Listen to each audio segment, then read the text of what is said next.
Pues muy buenas tardes, queridos oyentes. Bienvenidos a este nuevo programa La Pica en Flandes, esta cita semanal del mundo cívico-militar, este encuentro ya histórico, tradicional, donde todo el mundo cívico-militar en España está en conexión, está comunicado. Emitimos en Informa Radio, también en los canales YouTube de Sierra Norte Digital, el mío particular, Guillermo Rocafort, en YouTube.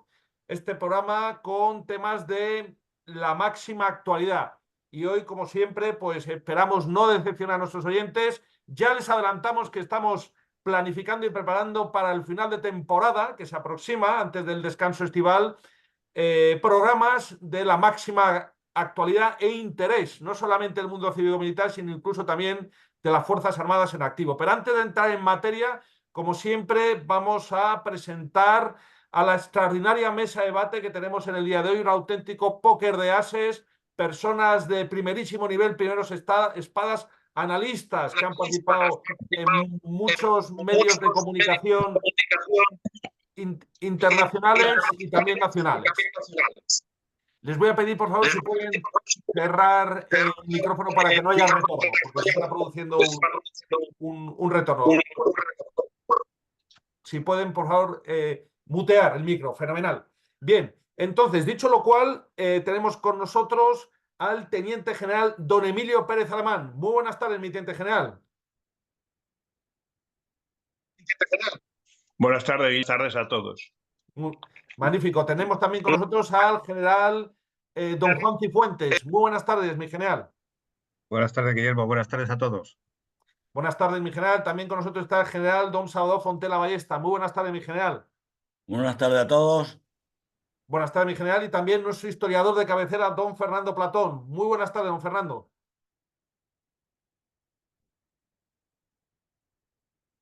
Buenas tardes, igualmente. Muy bien, magnífico. Como siempre, y el que les habla, Guillermo Rocafort, veterano del Tercio Gran Capitán y también caballero legionario paracaidista almogávar de honor. Bien, como digo, vamos a entrar rápidamente en las efemérides que, como siempre, nos presenta y nos prepara de forma magistral el coronel Salafranca, al cual, presidente de la Hermandad de Antiguos Caballeros Legionarios, al cual le enviamos desde aquí un cordialísimo saludo legionario. Y almogávar también. Tenemos en las efemérides desde el 18 al 24 de junio, por ejemplo, el combate naval de La Rochelle, el 22 de junio del año 1372. Importante fecha también, de alguna manera, de la intervención ya de España en Europa, de una forma decisiva, antesala de la gran influencia de los reyes católicos en Europa. Otra fecha importante, el 18 de junio del año 1897, la muerte de Eloy Gonzalo. Era el soldado más conocido, digamos, conocido como el héroe de Cascorro, y desde luego pues un ejemplo de patriotismo, que se ofreció voluntario y bueno, y luchó heroicamente y murió heroicamente en el hospital de Matanzas en Cuba. También tenemos como fechas importantes el 18 de junio del año 1922, ocupación de Baba y Sugna, digamos, en la guerra del protectorado. Otra fecha importante, 19 de junio del año 1937, liberación de Bilbao.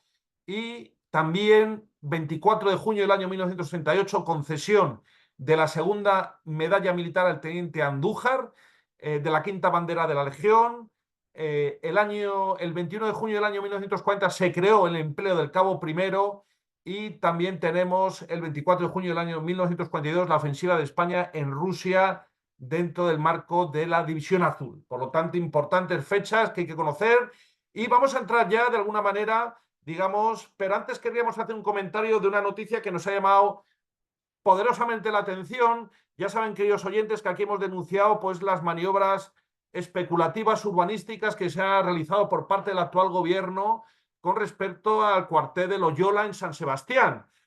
Bueno, pues se consiguió la protección, vamos a decir, patrimonial del cuartel por ser una joya arquitectónica de los cuarteles militares de la década de los años 20 del siglo pasado, pero bueno, después de un primer intento fallido por parte del PSOE, que le regaló, vamos a decir entre comillas, o le ha cedido ese cuartel histórico y fundamental para la defensa nacional al gobierno del PNV a cambio de su apoyo en su investidura, pues después de ese primer fracaso ya se consumó definitivamente la cesión de ese cuartel de Loyola, y ante el cual pues, generó el lógico estupor de cómo los cuarteles eran objeto del cambalache político y la negociación para obtener además el apoyo de fuerzas eminentemente independentistas y hostiles a las Fuerzas Armadas. Pues parece que esta segunda entrega por parte del actual gobierno se va a caer, porque hay una noticia que ha sido publicada en esta semana, en Noticias de Guipúzcoa, que dice textualmente que la ley de costas no permite construir viviendas a menos de 100 metros del cuartel de Loyola. Por lo visto hay un río, yo lo desconocía, que pasa por ahí, que se aplica esta ley. El terreno no es urbanizable, esa es la clave, de tal manera que prácticamente se le cae el pelotazo urbanístico al PNV, ante lo cual, desde luego, yo estoy que no quepo de gozo, ¿no? Ante ver como una maniobra especulativa urbanística en detrimento de la implantación del ejército en las Vascongadas se cae. No sé si estaban al tanto de esta noticia, estaremos muy atentos porque ya es muy conocida a nivel local y habrá que estar atentos a los cambalaches o las maniobras que puedan hacerse para consumar esa cesión que parece que ahora mismo a todas luces impediría el construir miles de viviendas para enriquecer, ya sabemos, a la plutocracia nacionalista del PNV. No sé si tienen algún comentario al respecto. Bueno, yo creo que no sé si podrán construir o no las viviendas que quieren hacer, pero lo que sí está claro es que perdemos el terreno y se cederá al Ayuntamiento de San Sebastián. Es decir, que lo que luego vayan a hacer con ello, pues si se puede conservar el cuartel, sus fachadas, en fin, eso pues ya se verá. Pero el hecho en sí de que perdemos la presencia en Guipúzcoa es un hecho claro y realizado, ¿no? Yo quisiera ser un poco negativo en este aspecto. Aparte de aprovechando la ocasión, pues harían un pelotazo urbanístico, pero la mentalidad de los abertzales, por supuesto, era quitarse de en medio una unidad del ejército de donde estaba ubicada y luego aprovechar lo que pudieran, pero el fin fundamental era quitarse de en medio una unidad de los tiempos tan antiguos que estaba allí ubicada. Tampoco me fío mucho de las leyes estas de 100 metros más arriba a 100 metros más abajo. El urbanismo se va cambiando con las leyes que interesan o bien económicamente o ideológicamente. Y bueno, pues si ahora dicen que no, pues luego se pone una ley que diga que sí y se ha acabado. No hay ningún problema. Ahora, yo lo que abogaría sería por poner ahí un centro de 1.500 menas en el cuartel de San Sebastián y que estuvieran contentos los donostiarras con la nueva vecindad. Aprovechan así el terreno, no invaden los 100 metros y ellos tendrían ahí unos cuantos maquetos que a lo mejor salía algún futbolista bueno para el Athletic de Bilbao. Y podrían hacer piragüismo en el Urumea también. Se pueden hacer actividades lúdicas.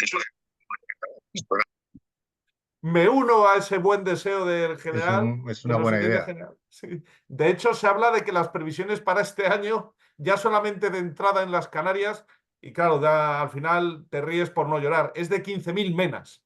Y hay que recordar que la mayoría de los que vienen a la península acaban en Vascongadas, precisamente porque ahí tienen el mejor sistema de protección. De hecho, amigos y familiares que han estado ahora mismo recientemente en Bilbao y en San Sebastián, las ciudades están irreconocibles. Es decir, parecen ciudades del África subsahariana, pero es lo que tiene el mundo abertzale. Es un mundo pues, que prefiere menas a miembros del ejército, así con lo cual me subo completamente a Sí, ese deseo.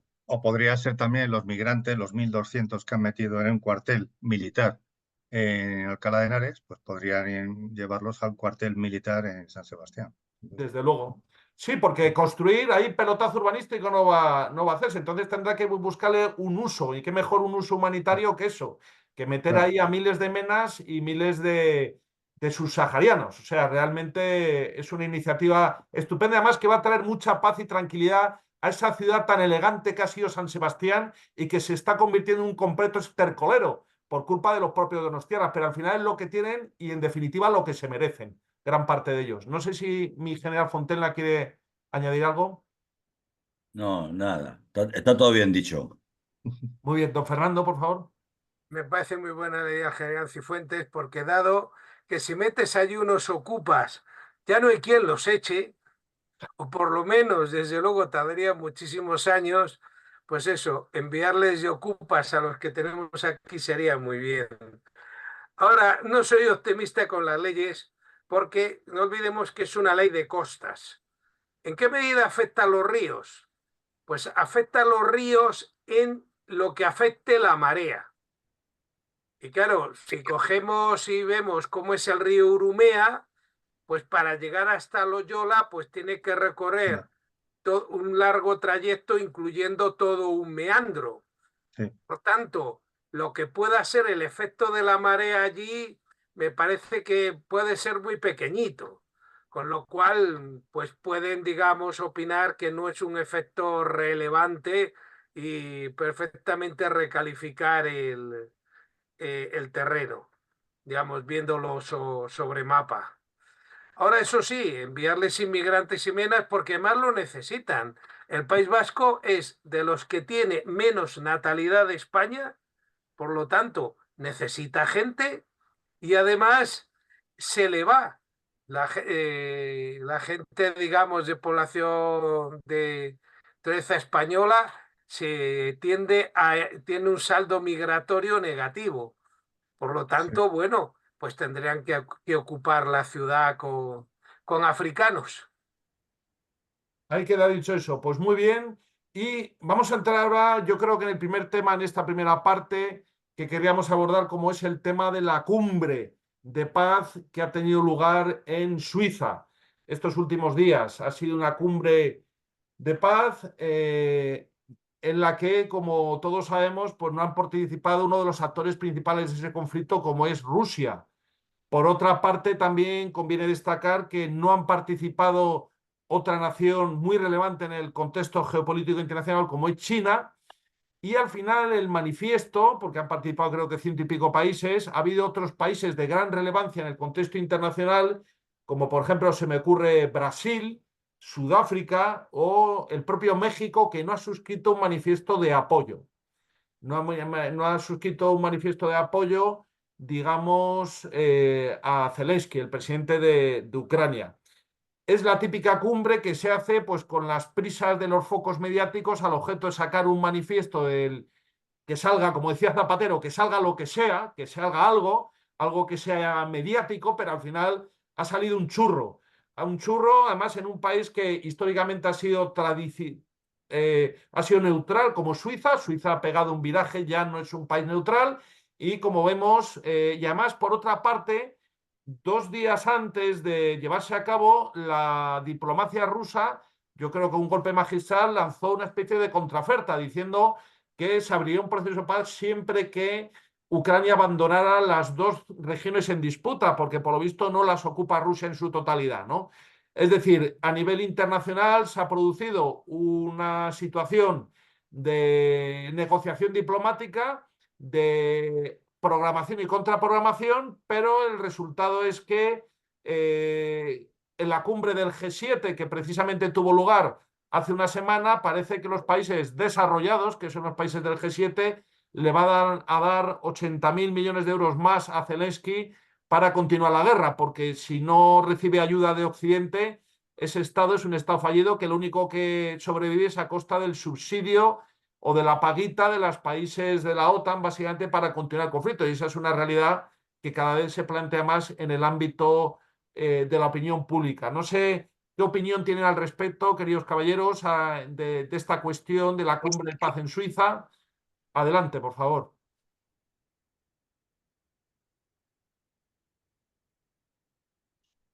Conecte el micro, por favor, mi general. Vale, ahora. Sí, ¿Se oye ahora? sí. Bueno, Sí, sí, sí. opinión personal y por lo tanto sometida a juicio, pues yo creo que la intencionalidad que está ocurriendo desde hace ya mucho tiempo, que llegó llevó al señor Putin a presión a Ucrania es una intencionalidad de unas élites, no de los países soberanos, sino de unas élites interesadas en que exista ese conflicto en Europa, y eso es lo que van tirando buscando su objetivo. Pero que yo creo, de las conclusiones finales de esa reunión en Suiza, es que no hay un acuerdo multinacional sobre la solución al conflicto. Yo creo que las élites son las que se preocupan de que nosotros, los estados, pongamos dinero, sigamos alimentando ese conflicto para unos objetivos que yo soy incapaz de definir en estos momentos, pero sí, por supuesto, que son ajenos a los intereses de cada uno de los países que configuran la Unión Europea y el conjunto prácticamente geopolítico del mundo.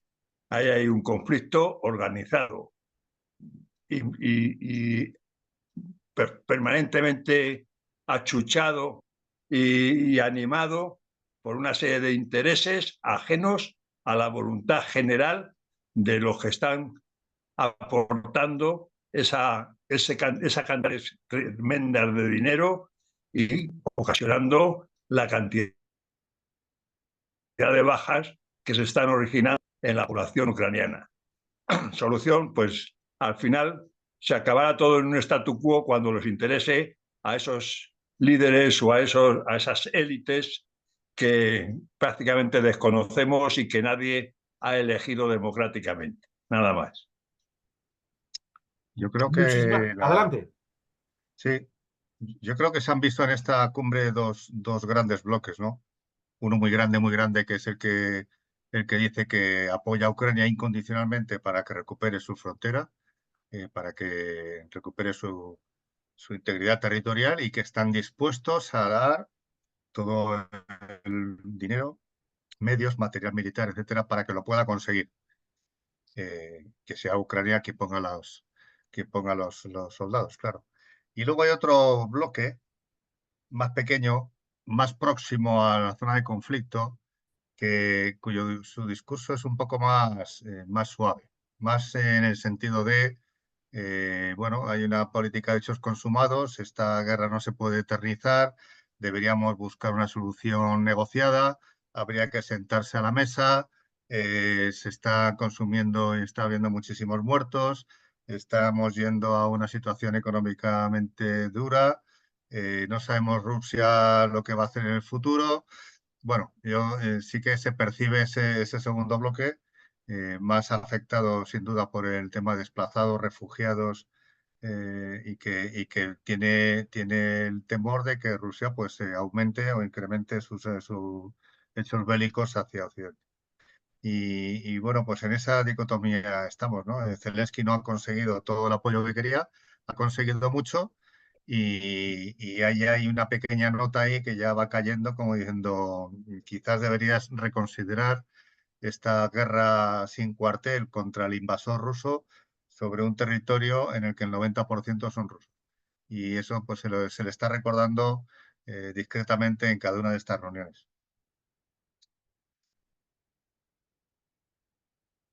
Muchísimas gracias, mi general. Paso la palabra. Adelante, Paso mi la general palabra. Fontella. No se te oye, mi general. Que le he dado y no Ya. he dado bien. Decía Napoleón que la guerra es dinero, dinero y dinero. Pero él perdió toda la guerra no por falta de dinero, sino por falta de hombres. Pues los quemó todos en España, en la guerra centroeuropea y sobre todo en Rusia, ¿no? Que ahí Claro. perdió el gran ejército. Pues lo va a pasar a Zelensky. A Zelensky no le va a faltar dinero, lo que le va a faltar va a ser hombres. Y si vemos las fotos de los combatientes ucranianos, no hay ningún joven. Es más, se sabe que la edad media de los combatientes ucranianos sobrepasa los 40 años. A este ritmo, dentro de poco, serán jubiletas, como nosotros. Luego yo creo que ahí va a ser es el talón de Aquiles de Zelensky, que por mucho apoyo que tenga económico, pues le van a faltar soldados como le faltó a Napoleón. Y tener en cuenta también que el apoyo europeo va flojeando, porque ya Alemania está respirando por otro lado. Ya el otro día en el Congreso no fue recibido con aplausos precisamente, y la mayoría nueva va en contra de la política anterior de la Unión Europea y los Estados Unidos descaradamente contra Putin. Nada más. Muy bien, pues don Fernando, si quiere continuar, conecte el micrófono, por favor. Sí. Realmente ha sido una cumbre bastante decepcionante y que ha mostrado que volvemos a estar reviviendo la Guerra Fría de la cual parecía que nos habíamos olvidado. Así tenemos una Rusia, digamos, que ya no está, digamos, presente en los foros internacionales que se hacen sin contar con ella. Al igual, no entran los países con ella relacionados, por supuesto, digamos, todos los países comunistas ni siquiera, digamos, van presentes en la cumbre. Y por otro lado, vuelve a aparecer lo que antiguamente se llamaba los países no alineados. Es decir, aquellos países que no quieren estar ni en la órbita rusa ni en la órbita americana y que prefieren, digamos, estar por libre y tomar sus propias decisiones y no comprometerse en estas cumbres, que son los que, digamos, se han abstenido desde el manifiesto. Y en donde antiguamente pues eran unos países pequeños, pero que cada vez son países mucho más relevantes, tanto económicamente como por su importancia en el mundo. Estamos hablando de India, que claro, si contamos India más China, pues ya vamos camino con poco más de la mitad de la población mundial. Tenemos el principal país económico de África, que es Sudáfrica, el principal país económico de Sudamérica, que es Brasil, y ya son países ya muy importantes, con un peso muy significativo, y que claro, que estemos dejando dentro de esta cumbre, si atendemos al número de países, pues sí, pues salen muchos que han firmado. Pero si miramos a lo mejor el peso económico, como quitemos Estados Unidos, pues nos queda bastante más bajo o peso en población mundial, que ahí sería todavía menor. En fin, regreso al pasado. Muchísimas gracias, don Fernando. A mí me gustaría añadir, para que sepamos la importancia que está teniendo cada vez más China en el contexto internacional, que ha sido que en el 2023 ha auspiciado un acuerdo de paz, o mejor dicho, la reapertura de relaciones diplomáticas entre Irán y Arabia Saudita. O sea, realmente ha sido una maniobra magistral por parte de China, que es la que ha conseguido de alguna forma restablecer esas relaciones que venían tocadas desde el pasado y que desestabilizaban mucho la zona de esa parte tan caliente del mundo, ¿eh? Y ha sido China, no ha sido Estados Unidos, ni la Unión Europea, ni un tercer operador. O sea, realmente el llevar a cabo un proceso de paz ahora mismo sin China parece que tiene sus consecuencias, porque China no es solamente China, son las naciones con las que tiene acuerdos comerciales, que prácticamente ya es casi todo el mundo, ¿no? Por otro lado, también me gustaría, como ha dicho el general Fontela, ahondar en el repudio que ha sufrido Zelensky en su reciente visita al Parlamento alemán. Ha sido silbado, ha sido tachado como mendigo y también como belicista por el partido emergente, que hay que tenerlo presente, en Alemania, que ahora mismo ocupa el segundo nivel, el segundo puesto, que es Alternativa por Alemania, que es una especie de derecha, vamos a decir, prorrusa, abiertamente prorrusa, y luego también allí ha surgido una izquierda que también va en esa línea del restablecimiento de relaciones con Rusia. Es decir, y lo hemos visto en las elecciones europeas, hemos visto como Macron y Scholz han fracasado radicalmente. Hay que sacar una lectura política desde el punto de vista de la guerra de Ucrania, porque hay, como se trascendió en la cumbre de paz de Suiza, un hastío. La guerra de Ucrania es una guerra que ya cansa, que genera un gran polémica y desgaste en la opinión pública y sobre todo un gran coste económico por parte de quien la financia, porque claro, dedicar el G7 80.000 millones de dólares otra vez, como bien ha hecho el general Fontella, para engrasar una maquinaria de la que se carece de hombres prácticamente para ganar esa guerra es un sinsentido. Como ha dicho el general Cifuentes, alguien tendrá que decirle a Zelensky o convencerle de que la situación es prácticamente insostenible. Ya para acabar, no sé si han visto ustedes el vídeo en Twitter o en YouTube de un reciente concierto que ha dado en Leipzig este viejo rockero, Rod Stewart, el británico, en el que de repente puso una imagen de Zelensky digamos, en la pantalla, en la gran pantalla del escenario, y lo que realizó fue una pitada sonora por parte del público alemán. Y no podemos decir que los que van a un concierto de Rod Stewart representen ni a los banqueros ni a la oligarquía alemana. Es decir, es que Alemania, sobre todo Alemania del Este, la antigua Alemania del Este, que es el caladero de votos de Alternativa por Alemania, es que curiosamente han estado sometidos al yugo soviético, pero ahora mismo son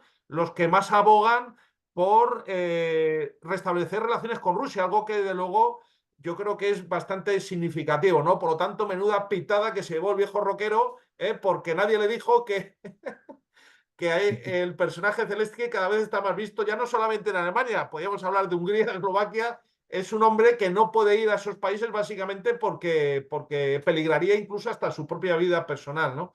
No sé si quieren hacer algún comentario adicional o pasamos ya a la segunda parte.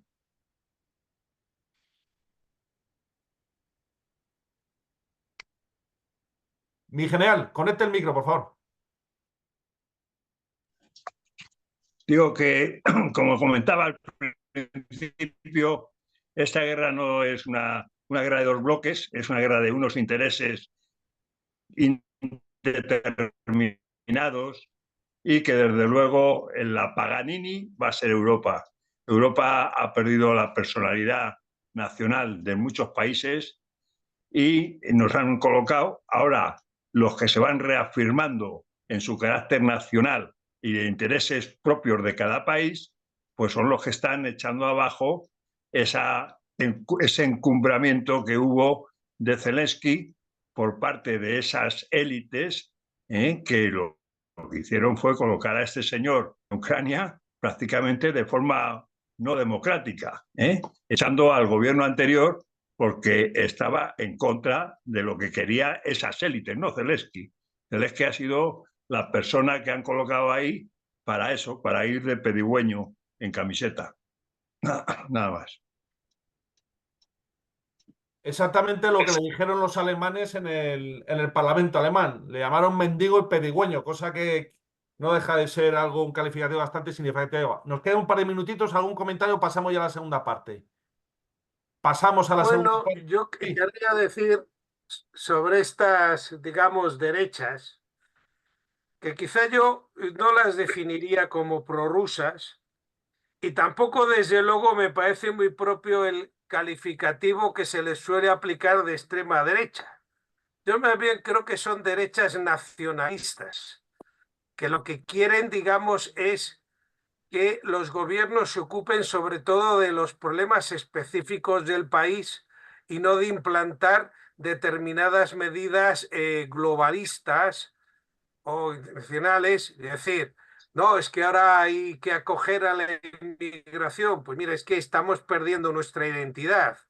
Y entonces, todos estos temas son los que están llevando a que además progresivamente estos partidos estén creciendo en casi todos los países de Europa, porque llegan a estar más cerca del ciudadano, porque van a los problemas del país que estás ocupando de que si el cambio climático va a ser desaparecer una isla del Pacífico y que por muchos años que pasen no logramos que desaparezca.